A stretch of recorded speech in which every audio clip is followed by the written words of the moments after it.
શાળાના વિદ્યાર્થીઓ માટે ડ્રગ્સ અવેરનેસ કાર્યક્રમનું આયોજન કરવામાં આવ્યું હતું. વડોદરા શહેર પોલીસ દ્વારા હરણી વિસ્તારમાં આવેલ ન્યૂ વીઆઈપી રોડ સ્થિત આવેલી સાધુ વાસવાની વિદ્યા મંદિરના વિદ્યાર્થીઓ માટે ડ્રગ્સ અવેરનેસ કાર્યક્રમનું આયોજન કરવામાં આવ્યું હતું.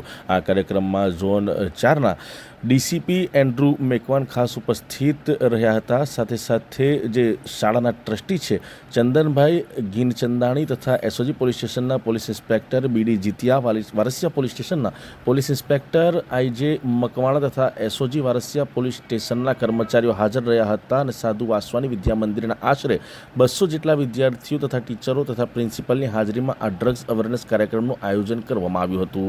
આમ વડોદરા શહેરના પોલીસ કમિશનર નરસિંહા કોમર દ્વારા વડોદરા શહેરના નાગરિકો તથા યુવાધનમાં જાગૃતતા લાવવા તથા ડ્રગ્સની ચુંગાલમાંથી યુવાધનને બચાવવા તેમજ લોકોમાં ડ્રગ્સ સંબંધી અવેરનેસ લાવવા સતત સફળ પ્રયાસ કરવામાં આવેલ છે. ડ્રગ્સ અવેરનેસનો મૂળ હેતુ વડોદરા શહેરને નશામુક્ત બનાવવાનો છે. સંકલ્પ લઉં છું કે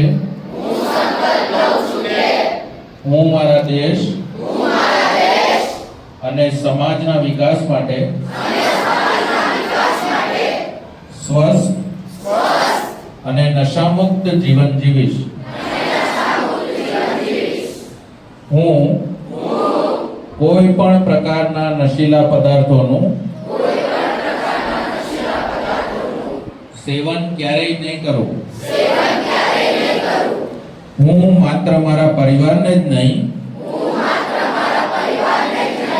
પરંતુ મારા મિત્રો અને સમુદાયના સભ્યોને પણ વ્યસનમુક્ત થવા માટે પ્રોત્સાહિત કરીશ. હું નશામુક્ત ભારત અભિયાનમાં મારી ક્ષમતા મુજબ શક્ય તમામ સહયોગ આપીશ. જય ગુજરાત, જય ભારત.